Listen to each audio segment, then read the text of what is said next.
commentary on proceedings. Please note this meeting is recorded and streamed live. These recordings are published on the relevant meeting page of the Council's website. By choosing to attend the meeting, you are deemed to have given your consent to be filmed or recorded, and for any footage to be broadcast or published. If the alarm sounds, just follow me. If the alarm sounds, the premises must be evacuated immediately. Do not spend time collecting personal belongings. All emergency escape routes are clearly signed. Once you have left the building, the assembly point is in the High Street opposite the Guildhall.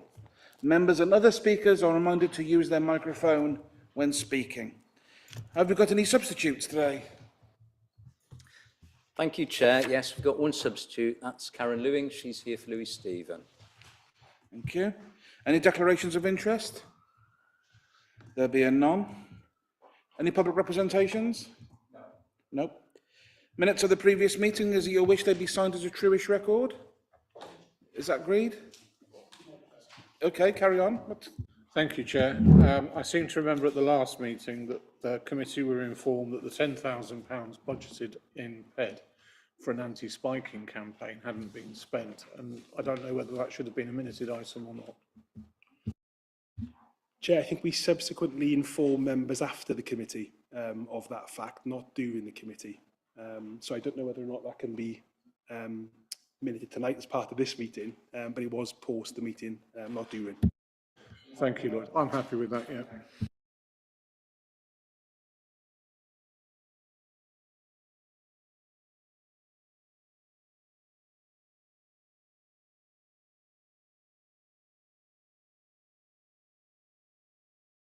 A request to bring agenda item 9, Air Quality Annual Status Report, forward to the first item. Are members happy for that to happen? Everybody is nodding. They're suitably sympathetic to your cause. Over to you if you want to introduce the item which is in front of us.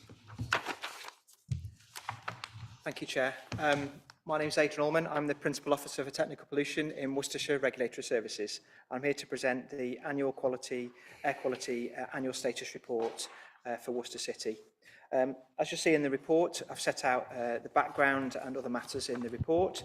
I'll take you through a few of the headlines in that. Firstly, as by way of a background, air pollution and air quality, as you know, is a public health issue. It affects every aspect of society, including the vulnerable, children and older people, those with heart and lung conditions, and there's a strong correlation with deprivation.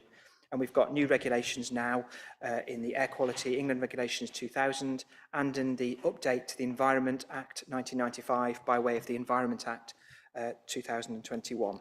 That set out new requirements for local authorities to abide by. And this report is based on our submission, which we have to do each year to DEFRA on the 30th of June, based on an annual reporting system. So moving on in terms of information, what actually happens on page 2. The status of air quality in Worcester City. Air quality, we have in Worcester the whole political boundary declared, as you know, as an air quality management area in June for the exceedances of nitrogen dioxide. That means that we have to then produce an air quality management area for the whole of Worcester City area, and we're in process of doing that. Typically, the poor air qualities are focused, as the report says, in the core centre of Worcester City, and like many parts of the country, that is centred on the street canyon landscapes. And just a point of note, we're talking the air quality management area is just dealing with nitrogen oxides and no other pollutants at this stage. Monitoring air pollution. Our monitoring is based on 37 passive tubes. They look like these if you've not seen them before. They're placed on lampposts and other structures in buildings in and around the city. They work on a diffusion system. Inside it basically is a gauze tube which we send off for analysis and replace every month across the county as well as in the city, and we send it for analysis, and that produces the data that you have in the report here, and we then have to do some calculations based on those, so they're across the city. We've got 37 currently.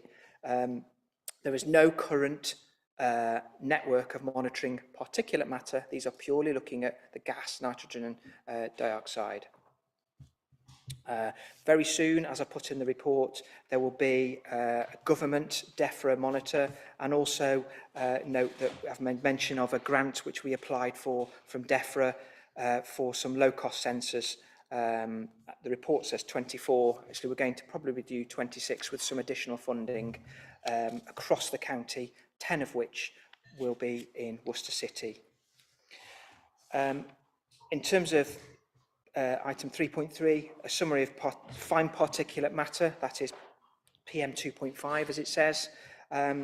This, I would say, is of growing concern in both medical terms and in its range. But note the report says we have an absence currently of any monitoring of fine particulate matter. That will obviously change with the DEFRA monitoring, DEFRA equipment, and with our own equipment as well through the project, the funded project. 3.4, all bar one. So basically, since COVID, there has been a return to business as usual in terms of nitrogen dioxide levels. During COVID, we saw a decrease, and then in COVID, we've post-COVID now with transport effectively coming back on stream, we're back to an increase. And this is the sort of the detail of the report, where 2 locations in the city have exceeded the national air quality level based on the information from these tubes, and a further 7 locations are within a 10% range of the national air quality level. So that effectively to say that they are potentially sites we should also consider. Obviously, we don't know what is going to happen to the market in terms of transport in the future years, but I think it'd be suffice to say we're still going to have a similar trend, and therefore the declaration of the air quality management area is clear. And just to note also, we've made some statistical bias-based adjustments because of the way these things work, and we have to do that by law. So the reliability in future years, as I've been asked outside this committee, will change when we get some further monitoring in place. Moving on to actions, and this is thinking about the action plan that we need to do.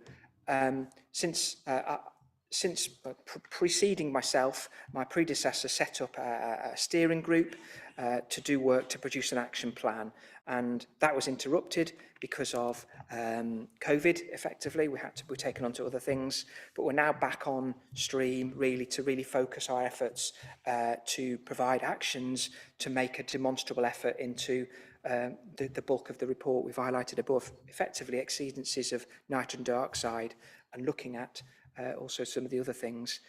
We already have this source apportionment information, but we really need now the demonstrable actions, and that from the Act comes from the partnership work from both the city and the county in respect of transport actions, and we need to update that in line with the timescale which I've set out in the report in 3.5, and it's quite a long timescale because of obviously all of the political discussions that we need to have, as well as professional, including a full 3-month long public consultation exercise as well.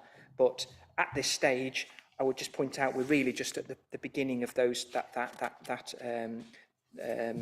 timeline, that being February to December 2023, there at the top of page 4. In terms of potential actions, and I would say that's all they are at this moment in time, potential actions to improve air quality. We've listed out there some actions in the discussions that we've been having with colleagues in both in the city and in county. And I won't take you through all those different options, but they're there to see. And we are expecting a more complete list in the very near future in terms to what actually is to move forward. And something I just ask you to note on the last item, 3.8. It's never happened as far as I can see on any of the other ASRs. I actually asked for the Director of Public Health in the county to look through this report and the other 5 reports for across Worcestershire, and they gave a nod to it in effect about what we're saying and how we're moving forward. And that is just a nod really to a development of one of the work streams that we have as Worcestershire Regulatory Services. So, in a sense, I would ask you just to review and accept my report to the committee. And any other questions? Thank you very much. The report is here for noting. I have 2 questions for you from myself before I open it up. First of all, the issue regarding the 10 places, potential locations for extra monitoring. Those aren't yet known, I assume, in any detail, and it's still open for some further discussion. Is that right?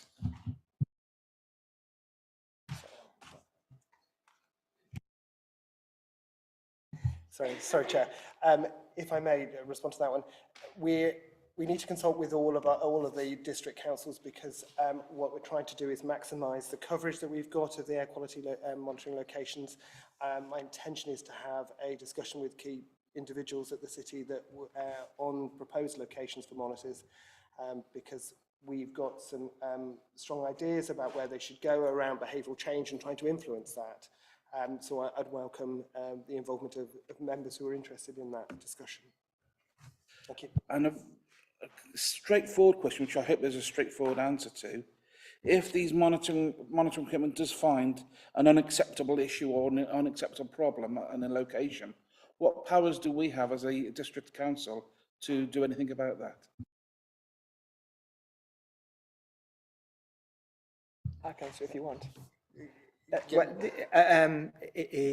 The Act sets out that we must do something in partnership with as our air quality partners. So it's not something we can do in and of ourselves. We have to work in partnership, and it will depend on what, in a sense, the issue is. So hypothetically, if there's an issue, say with domestic burning, that might sit more in the borough council to deal with, where, say, for example, they definitely confirm that we need to do something with transport, that absolutely will cross over in terms of a conversation both at borough and upper tier council, county council level. So, if I might just add, Chair, particulate matter is something that the actual distribution of it and what that looks like at a local level is not known in the city. We don't know what that's going to look like. And the additional monitors will cover a lot of potential sources, so different forms of transport, rail, boat, the traditional cars, but log burning, as Adrian suggested, and also agriculture and industry. burning. So, yeah, those, we don't know what that looks like, so we don't know what the potential solution might be if we come across something like that. But I think it's important that we know if it is a concern. And just to emphasise the point, to reflect what's gone on, if you look at the Chief Medical Officer's report 2022, which was published in December 2022, it solely focuses on air pollution, and its first mention in the first paragraphs effectively is about fine particulate matter. It's not about NOx, it's about fine particulate. So the concern from a health perspective is about that and its greater impact on health than necessarily our function. It's not just to decry the work and the efforts and the good stuff we've done to date, but it's just sort of asking us to recalibrate and rethink about what the future monitoring needs to look like. Okay, I suspect your answer is going to provoke some more questions. I've got 2 people indicating at the moment, 3 people indicating at the moment. Councillor Lawrence first, then Councillor Lewin, then Councillor Agar. So pleased to see that this huge step forward with this monitoring equipment. It was something I wanted to do when I came onto council to improve air quality, and I didn't think it would be happening this fast, so I am absolutely grateful that we've got this equipment and we've got this opportunity, and I hope we can act on it. Thank you.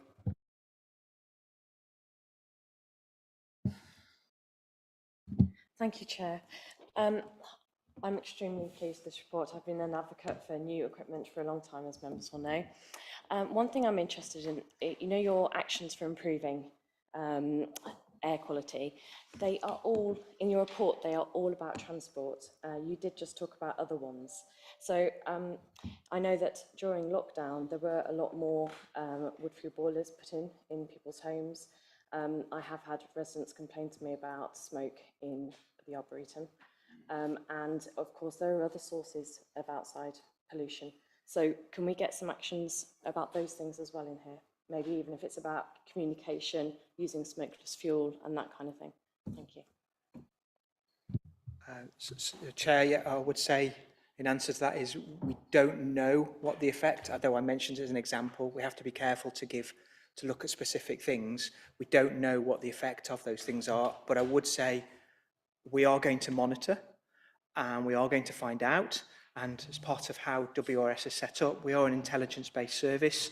So I have asked to do some intelligence-based actions to identify specific locations of not just domestic, but also in commercial, industrial and agricultural sources of particulate matter. Because if you look at the evidence, all are contributory. In fact, I would argue it's actually regional and transboundary as well. So, you know, professionally, it's not just what the city does, it's the effect that others have on it. So the conversation I have both with my professional colleagues in intelligence gathering, yourselves as politicians, about what goes on, but it is about, a wider picture that is both in terms of primary pollutants and secondary pollution.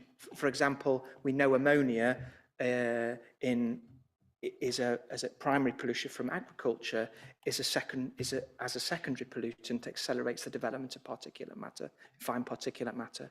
So it's just not in the science is not as easy as just monitor it here and find it here. So it is complicated, but I will come back to you at a point in time when I have more monitors. And as I've aired publicly, my desire as part of the plan is to make the information public, to make it available, and to make it usable for everybody, because it's a public health matter. So could I just follow on with that? So you say that there's going to be a website with the information available for people. Will that be set up at about the same time as the late 2023, early 2024, and you will publicly get our comms onto it so that people can go onto it and look at their local air pollution? Yes. Councillor Agar, followed by Councillor. Thank you. This monitoring equipment is clearly an important step forward, so it's very pleasing to see that. And it's equally pleasing to see an enthusiast for tracking this down, because we've been talking about air pollution for quite a long time. And although we don't have evidence about particulates locally, there's certainly plenty of evidence at national level. And there's been a huge amount of research in recent years. And it's not just new research, some of it's been going on for quite a while. I mean, I think of Oxford University's research on particulates and the epidemiological studies that they did, which proved a strong correlation between Alzheimer's, for example, and particulate levels. So we do know about these things, and there's much more medical research since then that we know about. What we don't seem to know about is what the local levels are. And the sooner we get that evidence, the happier I'll be. It's not just about us avoiding those areas, it's about cleaning it up, as far as I can see, and knowing what the actions we need to take will be. So thank you for your efforts. I look forward to hearing more. Have there been any other comments, questions from members? Doesn't it look like it? Well, can I say thank you very much for coming here tonight and presenting to us. This is one of the biggest issues that we as a council have to tackle over the years and months ahead. And as Councillor Agar said, it's not just about finding the problem, it's identifying what to do about the problem once we've discovered it. And we're going to have to make some very, very challenging public and political decisions in the future, but we are not afraid to grasp that nettle to tackle the problem, which is potentially killing our friends, neighbours and children. Oh, sorry, did you want to come back and... Yes, may I just say one more thing? The other thing is, in the wake of, not the immediate wake, but of Ella Kissy-Deborah's death, due to the fact that she lived so close to a highly polluting road, it bothers me that we don't actually know what the levels of the problems are around our schools. That's for you to probably take away and think about as a potential for locations. Yeah. Absolutely, Chair. Okay, thank you very much. There being no further questions, we therefore note the report. And we move on to the licensing annual report. Sorry, did you? No. Licensing annual report, and that's for Niall to present. I intend to go through this page by page, but if Niall, have you got anything you want to say in addition? No, Chair. No, as you know, the report's for noting. It's an annual report that comes back to members and gives an overview of all of the activities of licensing. So over to you, Chair. Okay, I'll go through the report page by page. Any questions on page 5? Questions on page 6? Questions on page 7? Any questions on page 8? Page 9? Page 10? Councillor Norfolk. Thank you, Chair. If we can talk about 3.32, and I know it goes on to page 11, Chair, so I won't want to steal any of your thunder, but 3.33 and 3.34. Street amenity permissions and pavement licences. We did a recent activity with some councillors and some visitors from Site Concern in the city centre about the impacts of street furniture on visually impaired users throughout the city. And two of the things that cropped up more often than not were street furniture, tables, chairs used by cafes, coffee shops, and also A-boards. So I know we give out these licences. Do we stipulate any conditions for those licences? And is there any? Do we have an enforcement plan to ensure that those places that do use the street for furniture are within complying with those conditions of the licence? Thank you. Yes, so street amenity permissions and pavement licensing currently are a throwback from the Highways Act. So it's very much any enforcement provisions are in partnership with the county council. So as a city council, we rely heavily on the county council to help us enforce any non-compliance with conditions that are attached to the licenses and the permissions. It's a strange thing because we have two schemes for the same purpose. So there's tables and chairs. A-board's slightly different. It's not something that City Council actually administers. Again, that goes back to the County Council. We focus mainly on tables and chairs. So it's the cafe licence for hospitality premises. What I will say is that this is currently under review sort of nationally. So governments are looking at pavement licences. And the reason pavement licences were introduced is because of COVID. They had to look at a national scheme. I think at the moment, the councils were all doing things slightly differently when it comes to tables and chairs on the high streets. We have street amenity. In other areas, they're called cafe licenses. They're called all sorts of things. So in some areas, they didn't have any at all. So you couldn't put any tables and chairs on the high street. So under the Business and Planning Act, they introduced quite a fast track scheme to get tables and chairs outside of business premises when we were in lockdown so that people could go outside and comply with the regulations at the time. That stayed. So that sort of temporary licensing scheme has been extended and extended and extended. So government are looking at a more permanent scheme to do away with the current pavement licensing scheme in street amenity and bringing in legislation in itself, which will have its own enforcement powers. Now, when that is going to take place is difficult to say. It's going through Parliament at the moment and it's being consulted on and it's part of the levelling up.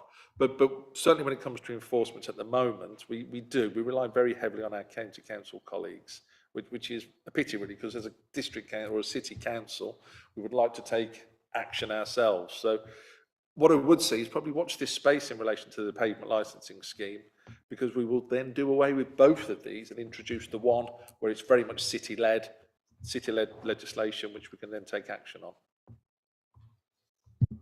Thank you, Niall. I mean, that's all good stuff and all grist to the mill, and I'm pleased to hear that the government are actually going to give us more powers. I just wonder if there's something we could do in conjunction with County Chair to try and do more together to help with this problem, as it's affecting people every day in the city centre. Chair, obviously, as a council, we have a city centre manager, so if there is any concern from any particular member around the impact that tables and chairs or A-boards were having on the street scene, then as Niall has said, there's an enforcement route, but there's also an informal route to us being able to deal with it as well. You know, we'd actually go out and talk to a shop owner or a property owner first. So just to reassure members that that's the point of entry into the council if there are any initial concerns, which is our city centre manager. And absolutely, we can take the point you make away, Councillor Norfolk, to see if we can do anything in the meantime with the county council. Thank you, Lloyd. Is it worth distributing an email address for the city centre manager? She won't thank me for it, but I can. A thought does occur to me, because I know a number of members who took part in that walk around the city, including myself, then it may be useful for us to actually come in together and have a discussion about some of the issues which we discovered during that walkabout with our officers and colleagues to see what we can do for improvement, because and potentially report back, because I think there are some issues which were highlighted which we're not previously aware of, and it's not all licensing issues, but there are other issues as well, and that's something which I'll talk to people about to see what we can get together and have a proper discussion about what we actually found during that walkabout. So community team were involved in the recent activities, and I know they were taking notes whilst both sessions were taking place. So they've got a wonderful set of evidence that will help inform those conversations. Let me go away and have a look to see what we can do as a licensing committee to assist. Councillor Lauren. Thank you, Chair.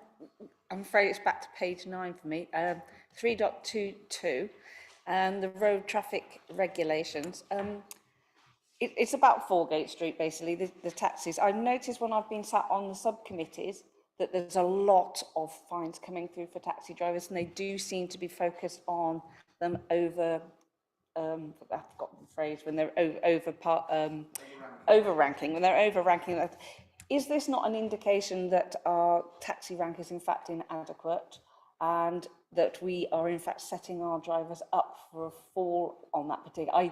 I do agree that they can't be doing it, but I mean, we've been past there recently again, and there's been lots of roadworks, and there's going to be more roadworks coming up with that building being taken out. And is there anything we can do to make it easier for them to avoid running into fines, or maybe even considering reducing, not fining them, but reducing the number of points and making it more of a financial thing, so they're not going to lose their licensing?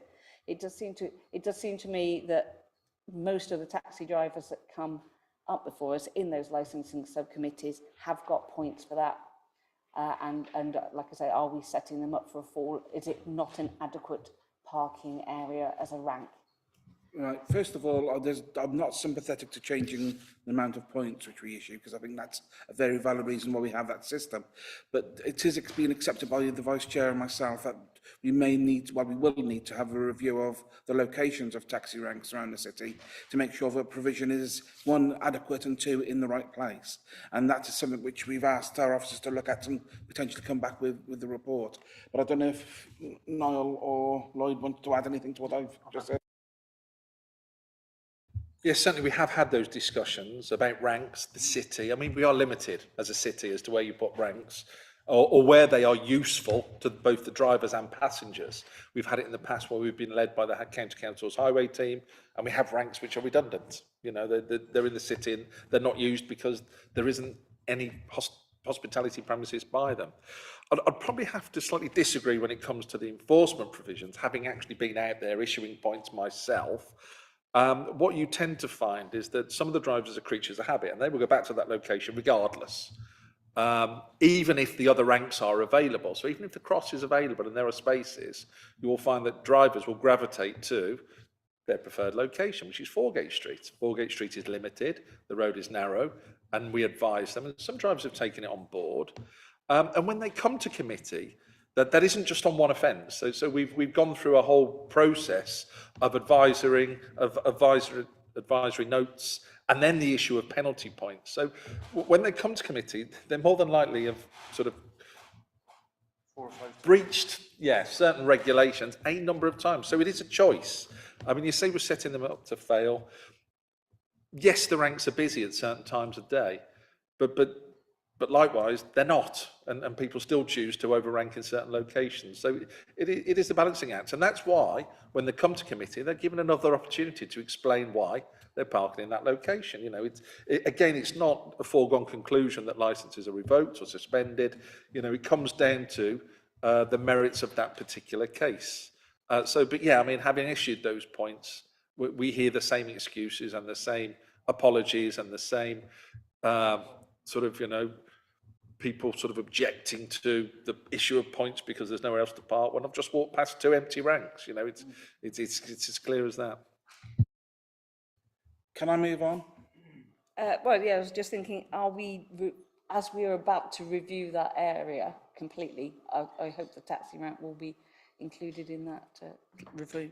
If I may just, Chair, yes, it's already included. There is a taxi rank on Foregate Street. It has been included as part of the redevelopment.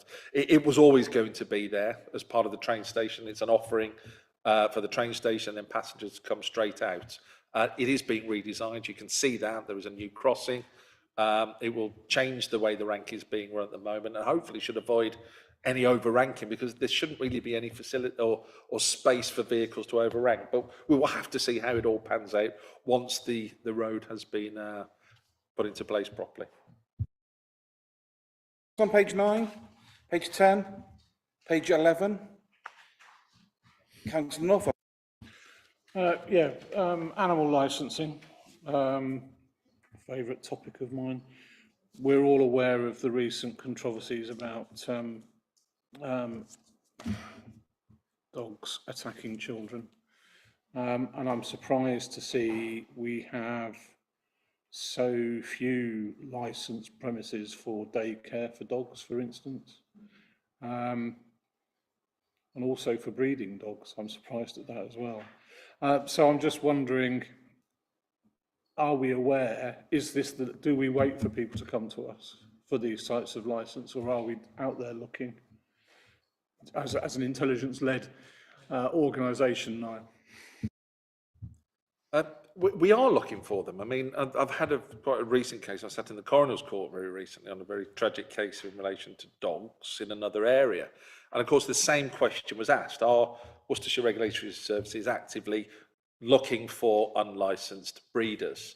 And the question is yes. We carry out sort of intelligence programs of enforcement where we are trawling through the small ads, internet sales, your pets at home, those sort of big organisations, where dogs are being sold. The difficulty is there are a lot of adverts and there is a lot of time. So it takes a lot of resource to actually sit and monitor. In the days of the internet, you'd think that it'd be very straightforward.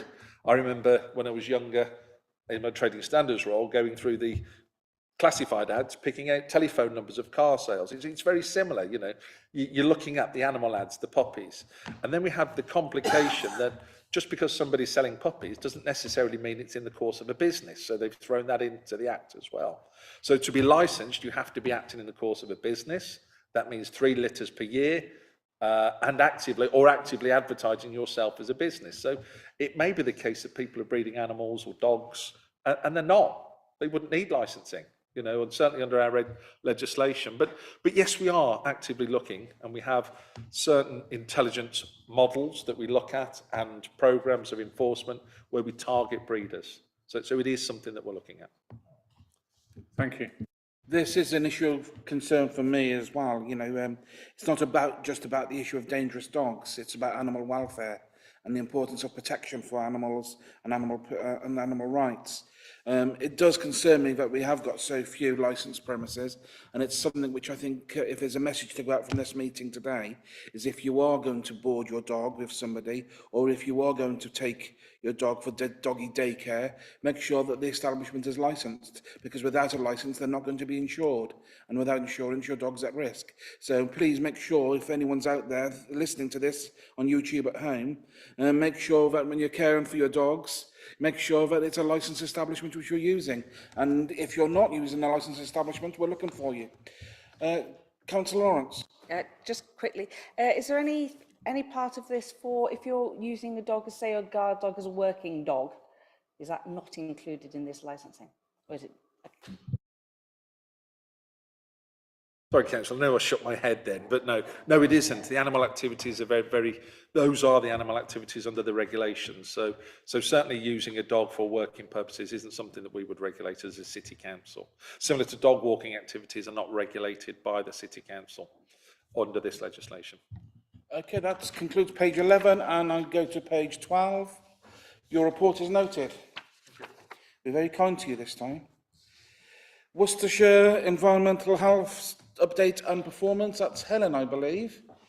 Helen, is there anything you want to say to us before we do the same and go through page by page? No, just good evening all. Good evening, that's a good start. So please say hello, good evening to Helen. We go through the pages page by page then. Anything on page 13? Page 14?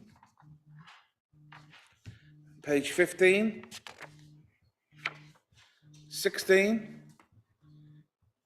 17? You're very quiet tonight. Page 18? Talk. Hi, just a quick one. I was wondering about point 5.17, which I believe is on that page, about allergens. You said that you're going to work to advise businesses better on how they can, improve their allergen advice when they change providers, because lots of businesses are changing providers at the moment due to the cost of living crisis. I just wanted a bit more information on that. How are you going to advise businesses better? Well, we can only do it by actually turning up at the business or sending out information. One of the issues with allergens is that there are various new things always coming out, new bits of research. The most recent that might hit us is Owen's Law, which will require all places to publish allergens on all their menus. Whether that goes, it was debated in Parliament in May. I don't think it's been passed as yet. I'm going to change.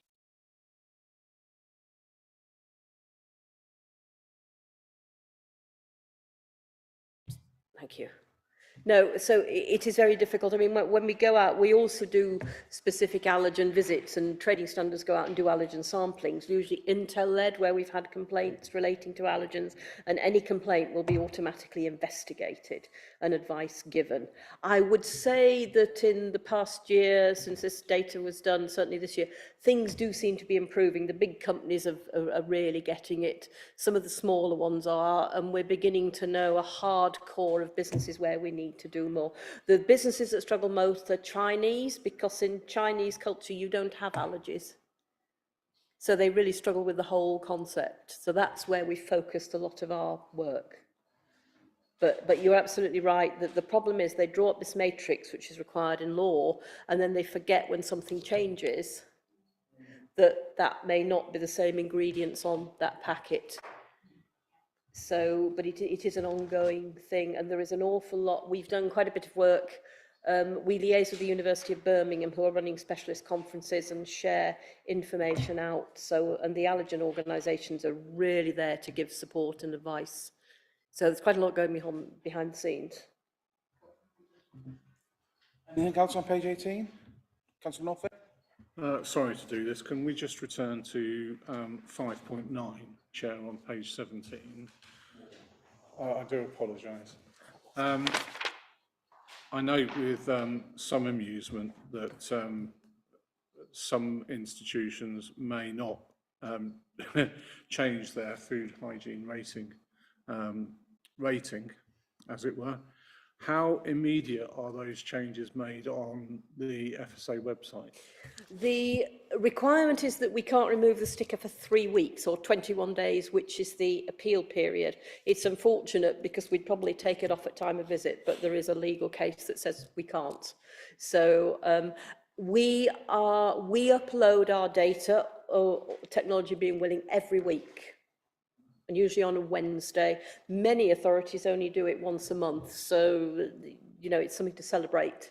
One of our technical officers in IT does it for us, so they go up. And if somebody is re-rated, there is a system whereby the business can sign a waiver form. That's technical term in food language. I know it's used elsewhere, but it's just in the food codes. They can sign the form and we can get the FHRS amended literally immediately once we're in the office. Thank you. So, but they've got to sign the form first, so there's no things. Nobody ever wants to go down, of course, they always want to go up. I'm beginning to think I went through these pages far too quickly because I've now got Councillor Hodgson and Councillor Lewin It's fine. indicated to speak, which is fine. I like it. Councillor Hodgson. Yeah, just a quick one really. It's about to do with re-inspection of premises and that. I used to live opposite an Indian takeaway that has had a 1-star scoring, then it was re-inspected, went to 2, and it's now, in accordance to the news, just been given a 5-star inspection. Correct. So how quickly, this obviously demonstrates how quickly a premises can actually be turned round and that. Well, I can't. What do you have a chance of like re-inspecting after a low score and that? I can't obviously talk about an individual business and the background to it, but that is correct on that business, and it's been published in Worcester News as well. If they turn around quite quickly, they first of all, they have a power to appeal, and the business went through an appeal process. So we are talking about an original inspection, and this was all on the FHRS website, so there's nothing here that can't be talked about, was back in July. So you can say that now we've got to September, they've made the improvements and they were recently re-rated. So it's not as fast as you might think. And the power sits with the business. If they fail an appeal and we get more re-ratings than appeals, they can apply to be re-rated. It is then my decision as food lead as to within a 3-month period when we can do it. For structural issues, it can be almost immediate because it's something you can physically do, fill a hole or paint a bit of work. If it's something to do with what's called confidence in management, how they run the business, the paperwork and their overall attitude, I can hold it for up to 3 months so they can demonstrate to us that they really know what they're doing. They might not like it, but that's how it works. But very few, the aim is not to re-rate before they've actually had their poor score published, hence why you've got the 21-day appeal period, etc. Because there was a trend a few years back where businesses would apply to be re-rated immediately before their bad score had been published, which was generally felt by the Food Standards Agency and others that was misleading consumers. Thank you, Chair. You know, in October, the government are banning a wide range of plastic items, including single-use plastic plates, trays, bowls, cutlery, and all that kind of thing. And I understand that the food inspection team have been working with local businesses. Could you explain, because we're nearing the deadline now, have you had any feedback at all? Not at all, because that's been led by City. And we distribute a leaflet and information on City's behalf because businesses tend to listen to their local EHOs. So I haven't had any feedback from the City staff involved as yet. I can't go into the detail, Chair, because I don't know it, but I'm presuming it's going to be Ruth Corrall's team. So what we can do is update members after this committee, just to fill in the detail on what we have been doing, on what, obviously, as Helen said, what they've sort of disseminated on our behalf. I think you'll find it's the usual thing that the big places will get it and the smaller ones will need further support. So we're happy to continue working with you if you give us specific targets to do. Okay, we'll have an update for members on that later on then. Okay, Councillor Adol. Thank you, Chair. I was particularly interested in the newsletter in the appendix, and I do think it would be quite helpful to all councillors to have a copy of that, if we could send it out again, because I think we pretty constantly come across nuisances, whether statutory or otherwise, and it's quite useful to know which are, which aren't, and what we should do about them. And this is really a rather clear explanation of that. Yeah, well, this was published, as you see, 2018, but the law hasn't changed, and there aren't any many bits of case law. It is currently being updated. What has changed is the attitude of the public to when they're disturbed by a third party, whether it's another individual or a premises through noise or music noise or anything else. they've become a little less tolerant, whether this is an outcome of COVID. But it makes your life and our life a bit more difficult, as I'm sure we all know from those I've worked with on some of these issues. And it's sometimes more difficult to get to the bottom of an issue because people are so polarised. But that is one of the things. But this is still accurate. It is being updated. Can you give us a clue when it will be updated and completed, or? Well, I'm told it's being done at the moment. It's being done by David Mellors, the Head of Environmental Health, with input from his principal officers. So Maybe when it's updated and more clarified, we can include it with the members' weekly bulletin, if the members are happy for that. yes, this always needs to be read as well in line with the powers that you have in local government for CPNs and things like this, because some of them do cross over. Okay, I'm now moving to page 19. I've got one small question for you, which I'm probably an unfair question, but are you aware of any new emerging issues or legislation or concerns that we should be, as an Environmental Health Committee, aware of? No, I mean, we retain a very high level of compliance in Worcestershire, and Worcester City is 98%, which means they've got level 3 to 5 food hygiene ratings, which is not necessarily replicated countrywide, but is certainly replicated county-wise. At the moment, well, the Food Standards Agency has become the lead authority because of Brexit or coming out of the EU. That was previously Europe, and they're very much focused on looking at legislation. They obviously withdrew the sunset clause bill, and at the moment the legislation that came across from Europe is retained. The odd changes have been made to legislation, but they're rather specific and not general. The big thing at the moment, and we won't know for probably another year, they've promised a major review of allergens and how they are managed and whether allergens should be risk rated, because you're more likely to die from peanuts than some of the others in the list, and that will be a scientific review, obviously. And at the moment, they're doing a major piece of work on how food inspections, for want of a better word, or interventions, if you prefer, are actually delivered going forward, because the big issue for everybody is reducing resources. And not just in local government, but across the country, and EHOs have always done food inspections. There just aren't the number of people qualifying. So that will probably be published next year, when you might get a little more information on quite what is going to happen. But at the moment, we're treading water, business as usual. Good. And one final question. It's a few years since we had the so-called horse meat scandal, which was a horrible thing to have to go through. Is there any cause for concern that that's still an issue locally, and do we do any selective testing? We do sampling. There are sampling programs done. I don't think I've got the specific anything here. We have done some in Worcester because we do them in all the districts. I can't give you the exact figures. They're mentioned at 516. We sampled last year 12 premises in Worcester City. That might have been foods, and it could have been environmental samples, swabs on surfaces, tea towels. Just don't use tea towels. Please don't use tea towels. They are disgusting, most people's tea towels. So, but people don't like it. But no, those are the things we tend to go for, and that's usually on a nationally led campaign where they're steering us to go, so you get national results. But we will have participated. Yeah, I agree with you about tea towels, especially mine. They're completely disgusting. Any other further questions for Helen? It's always a joy having you here, Helen. Always very informative. Well, it's my 25th year this week since I came to work for Worcester City, so there you go.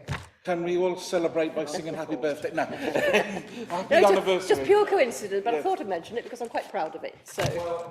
Helen, we're proud of you, and that will be definitely recorded within our minute. Thank you for all the work you do for us. It is really appreciated.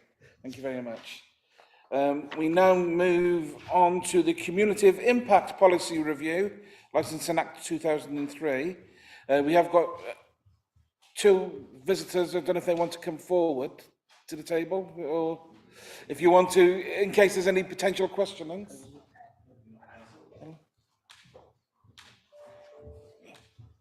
It's up to you, you don't have to.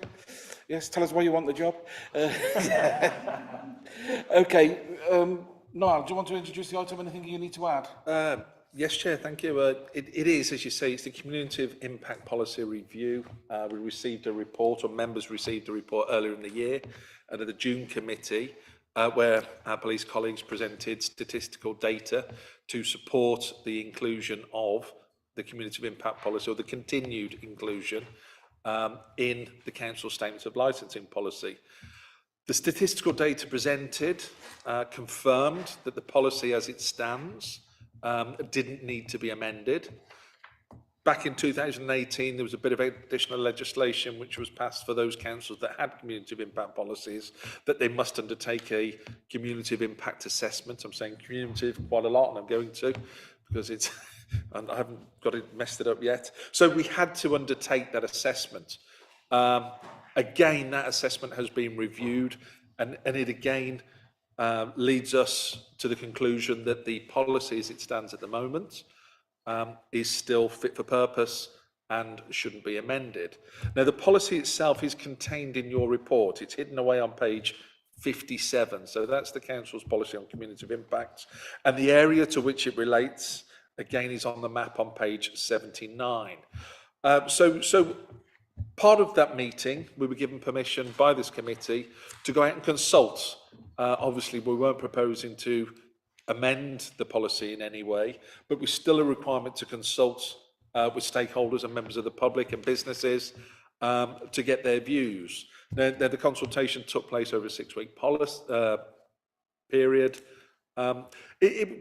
Well, we had one reply, a little bit disappointing. When you carry out a consultation, you normally expect a few. But it's fine. I mean, what that says, it was in support of the findings that we've come to, which is that the policy is still sound and it's still fit for purpose, and it shouldn't be changed. So that's really the crux of it, councillors. I'm happy to answer any questions, and the police colleagues are here as well. They weren't expecting to come up and answer questions, but they are more than happy to, as always.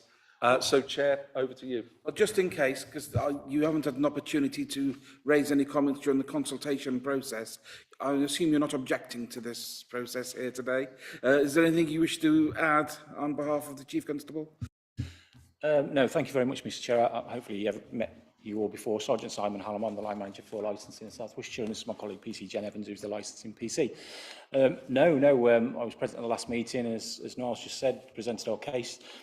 We are just very, very pleased that the committee have agreed to maintain the policy as it is, because that fosters a working partnership with the council and any issues across licensing within the city centre that we experience. So as far as we as the police are concerned, that's a positive step, and hopefully we'll all benefit from that decision. Are there any comments or questions members may have? I think it's safe to say by participating in subcommittees that this policy is adhered to and is firmly understood by members and is used during application processes. So it's a very useful tool to have in our armoury, and it's something which I thank you for your support and cooperation for us to be able to get to this process, to this stage. There being no other comments, ask the committee to note the contents of this report and make no changes. Are we happy to do that? We are, thank you. You can go home now. Yes. Thank you very much. Move on to agenda item 8, Hackney Carriage Unmet Demand Survey. And again, I think there's a member of the public who participated in the process of developing the report. Yes. Thank you, Chair. Yes, this is page 81 of your report pack. I'll just get my relevant page up. So this is the Hackney Carriage Unmet Demand Survey. We have a gentleman by the name of Mr. Ian Millership. He's the consultant who was appointed by the licensing team to undertake the relevant survey. So Ian, if you'd like to come up to the table. He's here purely to give an overview of the survey itself. It's quite a unique survey in its very nature. There aren't many companies that undertake these types of surveys. So if I just quickly give you an overview of the report itself, and for those members that probably aren't familiar with Hackney Carriage Unmet Demand Surveys. So the council has introduced a policy to limit the number of Hackney Carriage vehicle licences that it issues. In order to do this, there are certain steps that the council must go through, legal requirements in the Act. And one of those is to undertake a survey of unmet demand. And that is to say that there is no unmet demand within the city. Basically, that customers don't have to wait for Hackney carriage vehicles from their ranks in the city centre. So that is really the definition of unmet demand. It's people having to wait for taxis in the area. So this has been in place since 2014. And a bit of history at that time, the number of licenses being issued grew. There was a change in policy in relation to the types of vehicles that were being licensed, which encouraged more vehicle sales. This saw a rapid rise in the number of licenses that are issued with the council, which then caused concern, which were raised earlier in the annual report, of ranks being overcrowded, not enough rank provision, and other problems that come with too many Hackney carriages within the district. The council undertook a survey at that time, which demonstrated that there was no significant unmet demand, and put in place a cap on the number of licenses that it issued. At the time, there were 264 licenses in issue, and the cap was set at 231. It's always very confusing because we are still in excess of the cap number. So what we're saying is until we come down to 231, we are saying there is still no insignificant demand and the licenses should be limited. When we get to 231, we'll review it again to see if that number is still appropriate, but we're not there yet. And it is taking quite a while to get there, as you can see. So legally, in order to maintain a cap on the numbers, we have to engage the services of a professional company to undertake rank surveys. And this is where Mr. Millership comes in. He is part of CTS, the company that were appointed to undertake the surveys, and he may be able to give you an overview of how those surveys went and what was involved. Ian, were you happy to? Okay, thank you very much for letting me come and speak with you. Most of the time these days I do this over the internet, but I only live up the road a little bit, so that was fine. Just to give you a background, these studies have been going since the Transport Act 1985 was put in place, when the section 16 of that was first put there, although limits on the number of licenses have been in place for a long time, much before that. But before that, you could just do it whenever you liked, and there was no fettering. But the government decided it was sensible to put some restriction on those restrictions, which seems a bit weird, but that's how it is. So these surveys have been going on for a long time. Worcester's one of the few places that's put a limit back in. Many places have taken limits off, others have maintained those limits. At the present time, 29% of all English licensing authorities still maintain a limit on the number of Hackney carriage vehicles. So it's not a minority that some people would perhaps make it think it was. And as Niall has already said, it was worked out in 2017 that 231 was the number that was sensible, and you're still around about something like 255 when we did the survey. The numbers aren't going down fast, which is remarkable, given the fact that if I tell you how much people are likely to make from working the ranks only, I think you would all you'd all get your begging bowls out and go and take it round for the drivers, because though we did the surveys, though we found that there was 60% more passenger demand now than there was in 2017, which is way against the UK trend. The trend around most of the licensing authorities in England where we do surveys is that the demand at ranks is dropping. But here in Worcester, it's gone up 60%. But then you have to say, but what is that 60%? That 60% is something like 8,400 passengers a week at all the ranks across Worcester. Now, when you work out that there are 255 Hackney carriages, and that number of passengers has to be divided by 1.6, which is the average number of people in a Hackney carriage, you soon get to the point that it doesn't need much maths to say 255 vehicles aren't going to get much work out of 8,400 a week.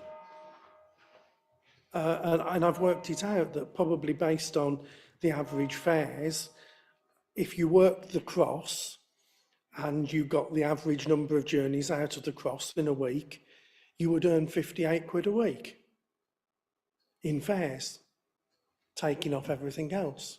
So these are not big numbers. So you can see why you end up with more vehicles at ranks than perhaps a space at those ranks. And I think that's part of the issue.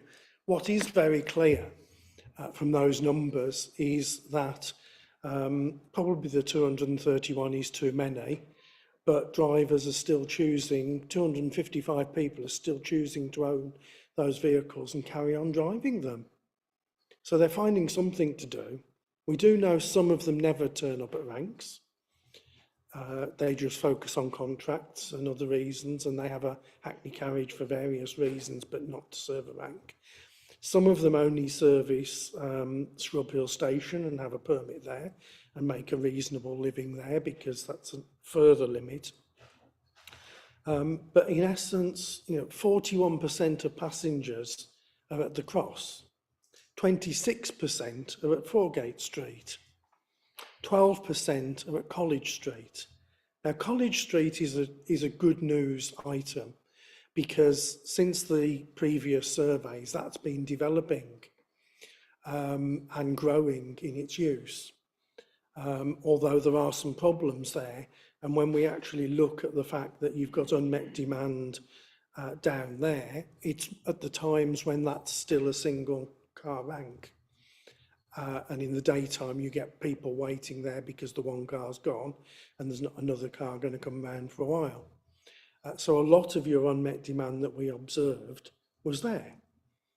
But having said which, the level of unmet demand, we look for a value in all of the calculations we do of 80, and your number came out as a lot less than 80. It was a lot higher than it was when we did the work before, but it's absolutely nowhere near 80. And the report actually gives you that figure. I'm just looking to see where I wrote that down, but there we go. 4.25, which is a long way from 80. So you have unmet demand, but it's far from being significant, and a lot of it is caused by the fact College Street rank perhaps isn't big enough in the daytime. But basically, other people gave us feedback, and they were still saying that with all the rank space you've got, people are blocking exits, blocking entrances. There are too many vehicles still. So in reality, we're saying your policy to retain the limit is correct. It's right. Perhaps the number should be less, but you can't tell people, sorry, you can't have a license. You cannot take licenses away. You have to leave people, you have to let them reduce naturally. But somehow they're finding, even though we're saying they're not earning much, they are actually somehow finding a way of making a living and being happy with those vehicles. And they are providing a good service to the city. I would hasten to add that if it wasn't for the hackney carriage fleet you have, the violence that you have on Friday, Saturday, Sunday nights would be phenomenally more, because the vehicles shift the people out of the city incredibly well. And, the surveys we've done and the fact there's not that much unmet demand when demand's very high is actually incredible and very good. But there are still too many of them. And that's where you are. I don't want to say very much more. There's lots more in the report. Hopefully you'll have read it. If not, go back and read it and reread it. There's lots in there. We did see 80% of the hackney carriage fleet over the week and a half that we did the survey work. So a lot of them go to the ranks at some point. But, they're doing a good job. The limit is helping them to do that good job. It's helping you to keep your city from not getting even more clogged up. And there's lots of other things there. I don't really want to say much more, but I'll happily take questions, which I'm sure you have. Thank you, Mr. Millichip. That was very helpful. I think members were listened very carefully to what you had to say. I think, Mr. McManaman, you've got a few more things to add. Yeah, just to sort of finalise, now that we've heard from Mr Millership, it obviously goes to support the council's policy to limit the number of Hackney carriages. The findings are the same. The vehicles are in excess. The cap remains valid, and it supports the preferred option in the report, which is to retain the current numerical restrictions on the number of Hackney carriage vehicles. We've met our legal responsibility. So members, it's really over to you to make a decision as to whether you agree with the findings and maintain the cap. Thank you, Chair, if there's any questions. Thank you. Councillor Hodgson, is there a question? Yeah, I think it's a very interesting report, and thank you very much for it. As somebody who works in the transport industry, although with bigger vehicles, one of the big challenges is actually managing the peak and getting resources in for the peak. And I think the observation I would get from this is these vehicles, you see them parked around all week. You see them when you go around those parts of the city, when you're camping, you see taxi drivers parked on things and that. And I think what they are is, they're actually basically almost part-time taxi drivers, and what they're doing is they're actually fulfilling the peak and that, rather than actually working, 7 days a week and that. So I think by natural demand, we have actually got a level of service that actually fulfills this particular city. So therefore, I would say I'll be quite happy to support how it is. I would guess there's a taxi can be used for more than just a taxi, and I suppose it can be used for other things when it's not doing that. So I suppose that is where they're actually being used on. I know a lot of taxi drivers using their sort of skills and knowledge to use on the burgeoning fast food trade and deliveries, because that's extremely popular now. And I think the other reason why I think our trends are the way they are as well is we don't have a particularly good evening bus service in this city, and I think that's where the taxi drivers are doing very well on. Yeah, I'm tempted, but I won't fall for it. Any other comments or questions? Chair, thank you, and thank you for the report. And I think the taxi drivers do a good service, and obviously there are a lot of people who can't use public transport, and they cover. But I can't resist it. I think with county council policy and transport, we have practically no public transport in Worcester City, which is a disgrace. If we did, there would be less demand for taxis. Thank you. Okay. Anybody want to bite? Apparently not. Okay. The recommendation is there in front of you, and like other people have said, we support and welcome the work our taxi drivers do. They do a fantastic job. The aristocracy of the working class is what they were once described as, and I think that's an interesting description. But it's difficult times out there for all of us, but we thank them for the work they do, and we continue to support them by having this policy in place. And any other comments? Can we see those in favour of the recommendation? We are all in favour? Thank you very much. I have not been given or advised of any other business. We have concluded, yeah. Thank you very much for your attendance today. Have a safe journey home. It's 8:10 nearly. Time to catch a taxi.